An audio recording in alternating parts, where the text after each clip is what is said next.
Hey, crypto family. So today we're going to go over some Bitcoin and Ethereum technical analysis and where I think we're going from here. So with that, let's go ahead and get started.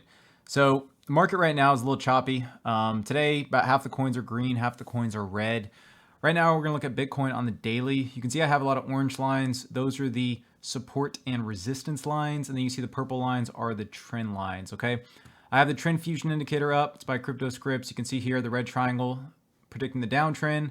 The green triangles are predicting the uptrend. Okay, so right now we're still in this downtrend on Bitcoin.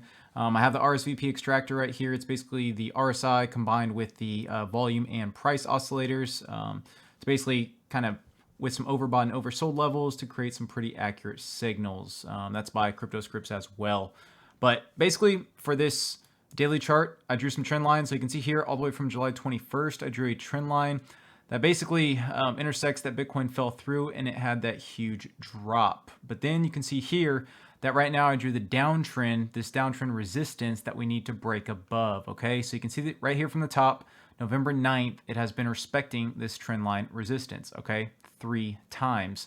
Right now, Bitcoin is respecting this trend line support. Draw these together, I'm seeing a descending wedge, okay?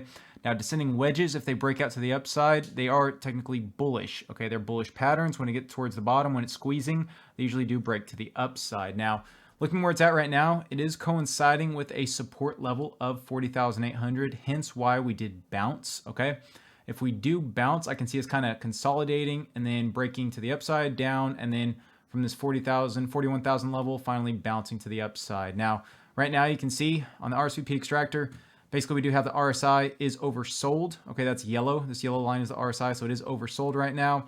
And then we did have the moon signal just prior to that, which basically means the volume and price oscillators are also oversold and out of their standard deviations. Okay, so very, very bullish reversal sign here, which we have gotten. Okay, so right now I'm looking for Bitcoin to, go to the upside just for a little bit, maybe another day or two, and then retest this downside for this 41,000 level, and then finally break to the upside. Now, if we do continue downwards, really the big major support is going to be that 30,000 level.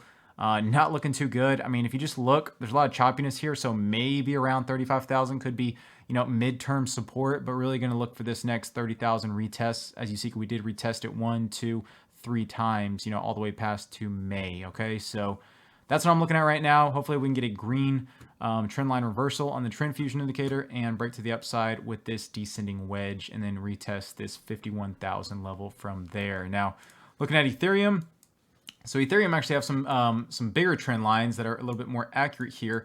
You can see this trend line all the way from December 25th of 2020. So I drew that trend line all the way through the support of July 21st, and then right now it is intersecting here at this trend line at about $2,743. Now you can see here this trend line resistance that I drew from September 4th, 1, 2, and then is going to act as support here, and it does intersect at that same price of $27.43. Then we also have that horizontal support that it did bounce off of on September 24th and also $27.43. So this level right here is very, very strong, I believe. So I do think Ethereum does still have a high chance to keep going down to this level. Okay, you can see it is in a descending wedge pattern as well. You can see this resistance here multiple times. It has acted as resistance. We do have a red triangle indicating a downtrend on the trend fusion indicator and, continuing downward here. So really, if Ethereum does reverse here, the next really what I'm looking for is this trend line resistance level at about this 3,500. Okay, and we do have that horizontal resistance at 3,380. So it's going to be some pretty big resistance up here near these 3,380 to 3,500 level, okay, if Ethereum does decide to reverse. But really, I'm still looking for us to kind of chop around and still descend down to this support level of 27.43 and then break out of this descending wedge pattern, retest this 33.75 level, and then continue on back to that 4,200 level from there. So if it does break down past this 27.43 level, then just looking right now, some major support levels are going to be that 1778 level here. Okay, you can see we did bounce a couple times here, July 20th and July 24th. Midterm support could be 2300, but again, really looking for this 2743 to hold and then break out of this descending wedge there. The RSI right now is oversold on the daily, which usually is a bullish signal here. So again, that's why we are getting the reversal. But We're gonna have to wait and see what happens from here, but basically looking to trade one of these two levels whenever it reaches it, either the resistance or the support. So with that, if y'all enjoyed this video, please give it a like. If you want to buy in these indicators, go ahead. There's a link in the description as well as pinned in the comments. Go ahead and search CryptoScripts on TradingView. You can search for them there. And then also, if you like the video, please give it a like and join my Discord if you haven't. Also have that in the comments and description as well. Till next time, thanks for watching.